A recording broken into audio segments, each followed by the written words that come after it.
Hello जी, अस्सलाम वालेकुम, welcome to the very important video. ये इथेरियम को लेकर काफी ज्यादा इंपॉर्टेंट रहने वाली है। और इसके अलावा जो लोग कह रहे हैं कि हमने ईद को मिस कर दिया, अब हम यहाँ पर क्या करें, मतलब हम तो लुट गए, बर्बाद हो गए, तो उनके लिए ये वीडियो काफी ज्यादा इंपॉर्टेंट है। देखो, आप पहले ही बहुत सारी चीजें मिस कर चुके हो। इनके आज से 6 दिन पहले भी जब ईद डंप करा था $3300 का, उस वक्त हमने कहा था कि ईद का नेक्स्ट टारगेट क्या हम $10,000 एक्सपेक्ट कर सकते हैं। उस वक्त भी हमने आपसे बाय करने को कहा था। तो आप वीडियोस को पूरा देखते नहीं हो जो देखने वाली। और आज अगर हम वहीं से भी काउंट करें, मतलब जो इसकी लास्ट जो उससे लगी थी, तो वहां से भी ईद जो है वो 40% है। वैसे तो हम लोग आपको अपनी पिछली तकरीबन 5 महीनों से, जब मार्केट डंप कर रही थी, क्रैश कर रही थी, उस वक्त भी लाइव बैठ के हम आपसे यही कहा करते थे, ये सुनो 60K पे भी आ जाएगा। बट जो चीज़ें इथेरियम वगैरह, लिंक वगैरह, इथेरियम आज 1800 पर कोई बाय नहीं करना चाह रहा। थोड़े टाइम बाद आप सब देखोगे कि ये कहाँ जाएगा। भले यहाँ से बेयर मार्केट स्टार्ट हो जाए, 800 तक भी आ जाए, इथेरियम बहुत अच्छा एसेट है। लिंक भले जितना गिर जाए 5 पे भी आ जाए, ये रिकवर। उस वक्त हम लाइव थोड़ा आपसे कंटिन्यूसली फोर्स करते थे चीज़ों को बाय करने के लिए। 1800 हमारा खुद का एवरेज जो हमारे साथ मेंबर्स बाय करता आ रहे हैं, उनका 2100 का है। तो अब अगर आपने ये सब कुछ मिस कर दिया, तो आज मैं रिक्वेस्ट करूंगा प्लीज इसको मिस मत करना, क्योंकि स्टिल आप लोगों के लिए पूरा समंदर पड़ा हुआ है। ये जो है ना पूरा इथेरियम और ये बिटकॉइन, ये समझ लो कतरा था, ठीक है। अभी पूरा समंदर भरा हुआ है जिसके ऊपर आपके पास बहुत सारी अपॉर्चुनिटीज पड़ी हुई हैं। तो प्लीज इसको मिस मत करना अगर आप अपने पोर्टफोलियो का भला चाहते हो या कुछ एक्चुअल में प्रॉफिट बनाना चाहते हो, ठीक है। देखो, ईद का यहां तक पहुंचना तय था। रीजन हम आपको पिछले वीडियोस में बता चुके हैं, वो ये कि डोनाल्ड ट्रंप ने अपने पोर्टफोलियो में 74,000 ईथ इवन जुलाई के पूरे महीने ये ईथ एक्यूमुलेट करता रहा है, ठीक है। फरवरी के पूरे महीने ये ईथ एक्यूमुलेट करता रहा है, ठीक है। जनवरी इसने तकरीबन 30,000 इथेरियम जो थे वो बाई किए। तो ये चीजें नॉर्मल थी नहीं थी यार। आपको हम कितना फोर्स कर रहे थे, ये सारी चीजों की बेस के ऊपर ही फोर्स कर रहे थे, क्योंकि साइड से बात है, अगर इनको बाय करना है। ब्लैक रॉक ने बिटकॉइन के बाद दूसरे नंबर पे ऑलमोस्ट यहाँ पर अगर आप क्वांटिटी देखोगे ना, 3 मिलियन 30 लाख इथेरियम बाय किए, जिसकी वैल्यू आज से कुछ टाइम पहले 8 से 9 बिलियन डॉलर थी, आज ऑलमोस्ट 14 बिलियन डॉलर की तरफ जो वो जा चुकी है। तो ये लोग बेवकूफ के बच्चे नहीं थे जो कि बाय कर रहे थे। इनको पता था कि क्या करना है। ये लोग मार्केट मेकर्स होते हैं, इनकी मूव को हमें फॉलो करना होता है। तो ये कंटिन्यूसली बाय कर रहे, तो सकता हमारी आवाम जो थी वो पैनिक कर रही थी। अभी भी देखो, ये लोग अपने बीटीसी जो है वो सेल कर रहे हैं, ठीक है, लेकिन बीटीसी ऊपर जा रहे हैं। तो आपको ट्विटर पे कुछ स्क्रीनशॉट्स दिखा के लोगों ने बुद्धू बनाया हुआ था ट्विटर वाले के, यार ये बेच रहा है, वो बेच रहा है। भाई, ये लोग भी आम रूटीन की तरह जो है वो ट्रेडिंग करते हैं। इनके आप पोर्टफोलियो तो देखो, इनके पोर्टफोलियो कोई हमारी तरह कोई 4-5 हज़ार डॉलर के थोड़ी है, इनके बिलियन ऑफ डॉलर्स के पोर्टफोलियो। अगर लोग थोड़ी सी सप्लाई आउट कर देते हैं तो इनके लिए तो कोई इशू है ही नहीं ना। मतलब अगर आप देखो, ये 300 बीटीसी बेच रहा है, इसके पास 7.5 लाख बीटीसी पीछे पड़ा हुआ है। 300 ये 3,000 बीटीसी बेच दे, इसको कोई फर्क नहीं पड़ेगा। तो ये चीजें देखकर पैनिक मत हुआ करो, बल्कि ये भी मामूल के हिसाब से ट्रेडिंग जो है वो कर रहे होते हैं। अब बात ये रही कि इथेरियम के हम क्या टारगेट मजीद एक्सपेक्ट कर सकते हैं। देखो, एक चीज मैं क्लियर कर दूं, ये इथेरियम जो है ना वो एक ऑल्ट कॉइन है, ठीक है। और ऑल्ट कॉइन की फितरत में रहा है कि जितना बाउंस कर जाए आपको फोमो होता है, लेकिन एट द एंड टाइम ऐसा आता है जिसमें कि ये बड़ी करेक्शन जरूर लेता है, ठीक है। अब आई नो यहाँ पर हम करेक्शन की बात नहीं कर सकते। मैंने टू बी ऑनेस्ट बताऊं, अपने जो 2100 की बाइंग थी उसमें से मैंने 35% होल्डिंग्स जो है वो सेल किए हैं। 4200 से लेकर इस रीजन तक मैंने सेल किए हैं। Still I am holding 60% Ethereum. अब मैं यहाँ पर ऐसे करके सेलिंग स्टार्ट कर रहा हूँ। रीजन ये है कि देखो, हम एक चीज को होल्ड कर रहे थे इस एम से कि यार हमारा ये टारगेट अचीव हो जाए। वो जब टारगेट अचीव हो गया तो हम ये नहीं सोचेंगे कि यार लेकिन ये तो 100x भी हो सकता है, यार लेकिन ये तो 10x भी हो सकता है, ठीक है, हो सकता है। लेकिन उस टाइम जब हो सकता था 2021 में, उस वक्त मार्केट के अंदर कुछ और चीजें थी, अब कुछ और चीजें। उस वक्त 400 क्रिप्टो करेंसीज थी, आज 40,000 से ज्यादा क्रिप्टो करेंसीज हैं। पैसा भले पहले से भी ज्यादा, लेकिन वो सैचुरेट हो चुका है और हर जगह डिवाइडेड है, ठीक है। अब देखो, इथेरियम की एक खसरत रही है। यहाँ पर मैं आपको वीकली चार्ट ओपन करके दिखाता हूँ, ठीक है। इवन वीकली चार्ट में अगर हम जाकर देखेंगे तो ईथ हमारे पास बहुत अच्छा बाउंस कर रहा है, ठीक है। पिछले 3 महीने से हम देखेंगे तो बाउंस कर रहा है। इससे पहले भी ईथ ने इस तरीके की मूव्स दी, ऐसा नहीं कि ईथ ने मूव्स नहीं दी। जैसे कि आप यहाँ पर देखो तो ईथ ने ऐसी ही मूव दी थी एक तरीके की, इसके बाद करेक्शन ले ली थी। क्यों? क्योंकि इथेरियम एक ऑल्ट कॉइन है। इसका ऐसा है कि अगर अल्लाह ना करे कोई भी उल्टी सीधी न्यूज आती है मार्केट के अंदर, जो कि आ सकती है, क्योंकि इंडिया यूएसए के ताल्लुकात टैरिफ्स को लेकर अच्छे नहीं चल रहे हैं, फिर चाइना के एनवीडिया को लेकर ताल्लुकात अच्छे नहीं चल रहे हैं, तो चीजें पॉसिबल हैं कि आ सकती हैं, करेक्शंस पार्ट रहेंगी। अब यहां से ये पॉसिबल है कि अपना ऑल टाइम हाई ब्रेक कर सकता है। रीजन ये है कि यहां पर ईद का अगर आप जाकर चार्ट पे देखोगे तो शायद आई थिंक अब 4% भी दूर नहीं अपने ऑल टाइम हाई से। इसको एक बार काउंट करके देखते हैं तो हाँ भाई, ये तो 4% भी दूर नहीं है, ठीक है। अगर एक कॉइन एक दिन के अंदर, मतलब यहाँ पर तकरीबन 20% पंप हो रहा है, तो 4% कौन सा दूर की बात है। तो यहाँ पे अपना ऑल टाइम हाई हिट करने के बाद जब यहाँ पर लोग प्रॉफिट बुकिंग स्टार्ट करेंगे, क्योंकि जिन्होंने यहाँ पर बाई किया था ना, एक चीज देखो, जिन्होंने इस पॉइंट पे भी बाई किया था ना आज से 4-4, 5-5 साल पहले भी, वो लोग भी प्रॉफिट के अंदर आ जाएंगे। तो साइड सी बात है, एक चीज को वो होल्ड करके बैठे थे, तो वो भी अब यहाँ पर थोड़ी सी सेलिंग करेंगे, अपनी प्रॉफिट बुकिंग जो है वो स्टार्ट कर सकते हैं। क्योंकि ये ऑल्ट कॉइन है, तो ऑल्ट कॉइन में करेक्शन आती है, चाहे ये जितना पंप कर जाए, इसकी करेक्शंस भी बड़ी होती है, याद रखना। अभी सिर्फ फोमो में लोग तो कंटिन्यूसली बाय हो रहा है, बट इसकी हमारे पास जो है वो पॉसिबिलिटीज है कि करेक्शन आ सकती है। अब पहले तो हम करेक्शन के बारे में बात करने से पहले आपको कुछ बता दें कि अभी आपके लिए अपॉर्चुनिटी मार्केट के अंदर क्या पड़ी हुई है।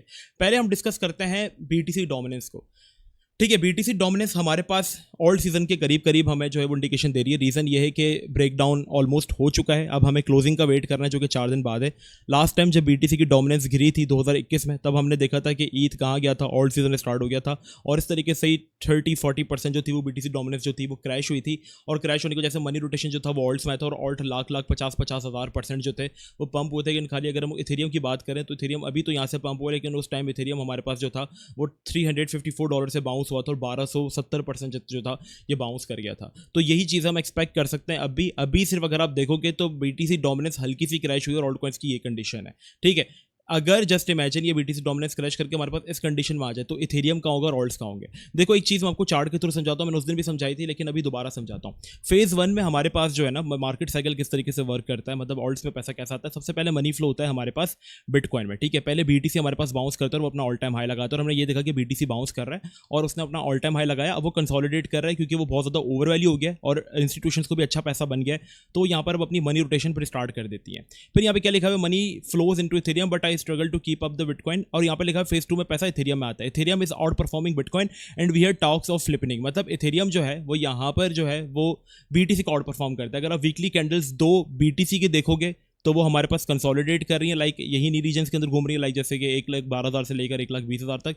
वहीं ईद की जो 2 कैंडल्स हैं लेटेस्ट, उन्होंने आउट परफॉर्म किया बीटीसी को बहुत अच्छे से। अभी ये सिर्फ स्टार्ट हुआ है। इथेरियम के बाद जो मनी रोटेशन होती है, क्योंकि इथेरियम भी एक पॉइंट पे ओवर वैल्यू आ जाएगा, ये लोग भी ट्रेडिंग करने के लिए बैठे हैं ना, ये कोई मार्केट से रिश्तेदारी करने तो बैठे नहीं, ये भी फिर अपना पैसा ऑल्ट्स के अंदर शिफ्ट करेंगे। ठीक है, WLF भी अपना पैसा, मतलब वर्ल्ड लिबर्टी फाइनेंस किसका है, डोनाल्ड ट्रंप का। अगर आप जाकर देखोगे तो ये दूसरी चीज़ें और भी होल्ड कर रहा है, मतलब अगर मैं आपको इसका पोर्टफोलियो दिखाऊं तो वर्ल्ड लिबर्टी फाइनेंस खाली इथेरियम में नहीं, SCI भी होल्ड कर रहा है, आवे भी होल्ड कर रहा है, ENA भी होल्ड कर रहा है, ऑन्डो भी होल्ड कर रहा है। आप देखो इन्होंने सारे हाई कैप्स बिल्कुल मामूल के हिसाब से होल्ड किए हैं। ठीक है, तो अब यहाँ पर अगर हमारे पास इथेरियम कम कर रहा है तो इसके बाद फिर क्या होता है, money is starting to trickle into large cap where we see large buy ups happening. मतलब जब एक पॉइंट ऐसा आता है कि जब इथेरियम ओवर वैल्यू हो जाता है तो मनी रोटेशन कहाँ आती है, लार्ज कैप की तरफ। बस अब ये लार्ज कैप्स ही आप लोगों का मेन एम होने चाहिए। अब काफी लार्ज कैप ऐसे थे जो कि कर चुके हैं। अब आप ये नहीं बोलना कि हमने आपको लिंक भी बाय नहीं करवाया था, लिंक से भी मेड ऑलमोस्ट अराउंड तकरीबन हमने $13 के ऊपर। उसी स्ट्रीम की बात है जब हम आपको फोर्स कर रहे थे कि बाय करो बाय करो। उस वक्त आप जाके लिंक की प्राइस जाकर देखोगे तो आपको दिख जाएगा कि चेन लिंक $12.89 के ऊपर जो था वो स्टैंड कर रहा था। अगर आप ये मेरी वीडियो सुनोगे उस पर भी हम लिंक का यही कह रहे हैं, रिकवर होगा, रेंडर रिकवर होगा। आज बहुत अच्छा एसेट है, लिंक भले जितना गिर जाए 5 पे भी आ जाए, ये रिकवर होगा। तो हम यही कह रहे थे कि एसेट्स रिकवर होंगे। आज लिंक भी 110% प्रॉफिट के अंदर है, बट अब इन लार्ज कैप्स के अंदर हमें अपॉर्चुनिटी हंट करनी है क्योंकि लार्ज कैप स्टिल अपने ऑल टाइम हाई से दूर है। और ऑल टाइम हाई तो ये नहीं लगा सकते क्योंकि आई नो, क्योंकि इनकी सप्लाई जो है वो बहुत ज़्यादा, पहले अगर 100 मिलियन की सप्लाई थी तो अब इनकी 600 मिलियन से ज़्यादा की सप्लाई, मतलब 5 गुना इनकी सप्लाई मार्केट के अंदर नहीं आ चुकी है। उतना नहीं जाएंगे बट मजीद ये जो है वो कॉइन्स अच्छा कर सकते हैं। तो हमें यहाँ पर क्या करना है, अभी आप क्या करो, अभी सिर्फ और सिर्फ मार्केट के अंदर स्कैल्पिंग करो। ठीक है, रीजन ये कि अभी अगर टॉप से बाय कर लोगे मार्केट के अंदर खुदा ना खास्ता एक बड़ी करेक्शन आ गई तो आप बहुत बुरा फंस जाओगे, बिल्कुल इस तरीके से फंस जाओगे जिस तरह इथेरियम में लास्ट टाइम लोग फंसे थे और 5,000 की बातें कर रहे थे, कभी यहाँ से 5,000 जाएगा तो हम बाय कर लेते, फिर वो 5,000 तो कभी नहीं गया और एकदम से देखो फ्लैट क्रैश ऐसा आया कि लोगों को एग्जिट करने का भी मौका नहीं दिया।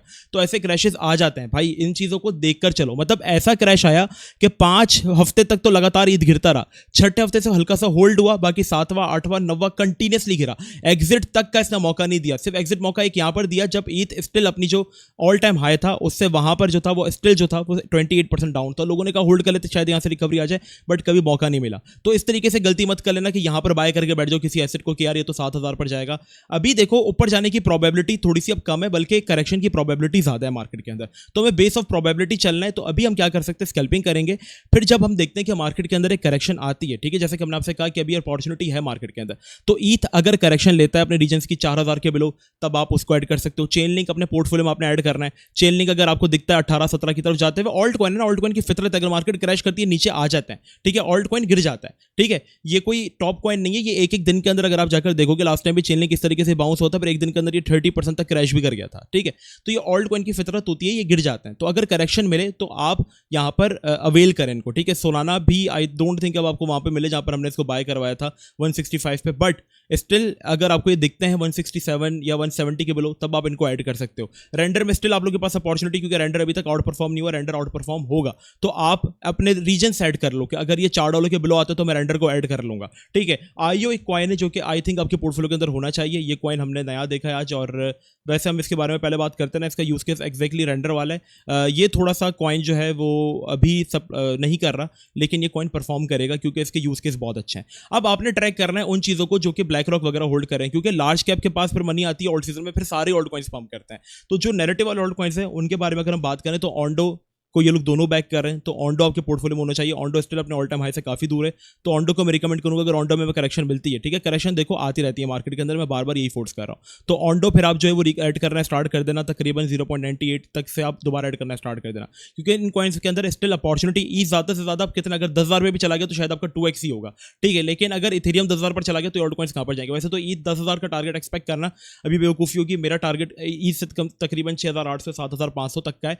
अगर वो वहाँ तक गया तो ई से ज़्यादा शायद 40-50% बना लोगे, वो भी प्रोबेबिलिटी अब काफी कम है। लेकिन एक ऑल्ट कॉइन से आप ज्यादा अच्छा पैसा बनाओगे, क्योंकि ऑल्ट कॉइन इथेरियम के बाद अब ये लोग खुद भी पर्सनली अपने लिए जो है वो होल्ड करें। अगर आप जाकर इनके पोर्टफोलियो में देखोगे ऑन्डो, ईएनए वगैरह, तो ये कॉइन्स आपके पोर्टफोलियो में होना चाहिए। ईएनए भी हमने आपको बाय करवाया था, अब वो भी थोड़ा सा जो है उसकी करेक्शन का वेट करेंगे। तो ऑन्डो आपके पास होना चाहिए, ठीक है। एससीआई आपके पास होना चाहिए, ठीक है। ये कुछ कॉइन्स हैं जिसके अंदर मनी रोटेशन अभी आना बाकी है। एससीआई वैसे तो 2x हो गया, 0.18 की हमारी बाइंग थी, बट स्टिल हम ऑल्ट को सीजन के अंदर जो है ना वो सिर्फ 2x के ऊपर रिलाई नहीं करते, ऑल्ट सीजन में कॉइन्स 5x भी होते हैं। तो हम यहाँ पर एससीआई से अपना टारगेट सेट करते हैं कि 0.30 के बिलो आएगा, तो आपको मैं आज लेवल्स बता रहा हूँ, इन लेवल्स में आप बाय करना स्टार्ट कर देना। सारे पैसों से नहीं, 25% पोर्टफोलियो से। जैसे फॉर एन एग्जांपल, एक एग्जांपल के तौर पे आपने ईद का ये लेवल मार्क किया, ठीक है। आप इस लेवल पे सिर्फ 25% पोर्टफोलियो से ईद बाय करोगे। सपोज करो आपका पोर्टफोलियो $10,000 का है, तो आप यहाँ पर सिर्फ और सिर्फ $2,500 से ईद जो है वो बाय करोगे। दूसरा रीजन आपका जो होना चाहिए ईद को बाय करने के लिए, वो फिर इस रीजन में होना चाहिए, जैसे 3,000, ठीक है। फिर दूसरा रीजन तीसरा रीजन आपका होना चाहिए इस रीजन में, मतलब आप पार्ट्स में एक्यूमुलेट करोगे, 25% यहाँ, 25% यहाँ, 25% यहाँ। सेम इसी तरीके से जैसे एससीआई की मैंने आपको एग्जांपल दिया, अगर आप एससीआई अपने पोर्टफोलियो में ऐड करना चाह रहे हो तो 25% यहाँ, 25% यहाँ, ठीक है, 25% यहाँ, इस तरीके से आपका ऐड होना चाहिए। सुई आपके पोर्टफोलियो के अंदर मस्ट होना चाहिए। यूएसए का प्रोजेक्ट है और सुई भी एक अच्छे नैरेटिव वाला कॉइन है। अगर आपने सोलाना को मिस किया तो सुई को मिस मत करना। वैसे सुई हमारे दोबारा रीजन के अंदर है, जो लोग डेली हमें फॉलो कर रहे हैं, दे सी कि हम लोगों ने 3.60 3.50 पे अगैन आपको बाय करने को कहा था। अभी भी हमारे यही रीजन है, अगर सुई दोबारा करेक्शन लेता हुआ मिले तो आप ऐड करना। एवेक्स दोबारा करेक्शन लेता हुआ मिले 22 तक, ये सारे रीजन में हमारे आके दोबारा बाउंस कर रहे हैं, तो आप ऐड करना। ऑल्ट कॉइन है, रीजन में आ जाते हैं, करेक्शन ले लेते हैं, तो अब आपके टारगेट्स ये कॉइन्स होने चाहिए, ना कि ईथ को लेकर अब बैठ जाओ। क्यों? क्योंकि ईथ अगर हमारे पास 10x, जैसे सपोज करो लास्ट टाइम ईथ ने हमारे पास कर दिया था, ठीक है, 12x कर दिया था, लाइक यहाँ से हमारे पास पंप हुआ था, 1200% पंप हुआ था। लेकिन जब ईथ 12x हुआ था तो जो हमारे पास नैरेटिव वाले कॉइन्स थे, अच्छे प्रोजेक्ट्स थे, हाई कैप्स थे, उसी टाइम में जब ये ईथ 12x हो रहा था, जो लोग ईथ को लेकर बैठे हुए थे वो बैठे हुए थे, बट जिन्होंने दूसरी अपॉर्चुनिटीज को हंट किया, उन्होंने ईथ के अलावा जो दूसरी क्रिप्टो करेंसीज थी उनसे 60x, मतलब 60,000% प्रॉफिट बनाया। अगर बहुत अच्छी जगह पे बाय कर लेते तो शायद 33,000% प्रॉफिट भी बनाते हैं, ठीक है। माना की बात करें, जो कि पिछले ये कॉइन्स जैसा आज सुई इस तरह पहले माना वगैरह हुआ करते थे, ये 8,000% वगैरह पंप हुए। तो ईथ के अंदर भी अपॉर्चुनिटी तलाश मत करो जब तक ईथ करेक्शन नहीं ले लेता। आपके टारगेट्स जो है वो अब लार्ज कैप्स होने चाहिए, मिड कैप्स होने चाहिए, जिनके मार्केट कैप $1 बिलियन से लेकर जो है वो तकरीबन अराउंड 100 बिलियन तक है। तो वो कॉइन्स अब आपके टारगेट में होने चाहिए, तो उनको अब ऐसे करके ऐड करो। करेक्शंस का वेट करो, करेक्शंस आ जाती है, अभी स्कैल्पिंग करो। जैसे ही थोड़ा सा नीचे है, चेनलिंग थोड़ा सा नीचे है, एडिशन स्टार्ट कर दो, ठीक है। 18 पे एडिशन स्टार्ट कर दो। सुई थोड़ा नीचे है, 3.5 पे बाय करना स्टार्ट कर दो। एससीआई थोड़ा नीचे है, बाय करना स्टार्ट कर दो। ये ईएनए थोड़ा नीचे है, ऑन्डो थोड़ा नीचे है। ये 4-5 कॉइन्स आपके पोर्टफोलियो में मस्ट होने चाहिए even for the alt season, क्योंकि ये कॉइन एटलीस्ट 3x 5x तो करेंगे इंशाल्लाह, अगर हमारे पास एक्चुअल में बिटकॉइन डोमिनेंस इसी तरीके से क्रैश करती रही और हमारे पास मनी रोटेशन ऑल्ट्स में आता रहा। तो ये थी हमारी आज की वीडियो, आई होप आपको पसंद आई होगी। 100 के सब्सक्राइबर से सिर्फ हम 1500 सब्सक्राइबर्स दूर हैं, तो सारे सब्सक्राइब भी कर देना। मिलते हैं नेक्स्ट वीडियो में, अपना बहुत ही ज़्यादा ख्याल रखना। जब तक के लिए अस्सलाम वालेकुम व रहमतुल्लाह।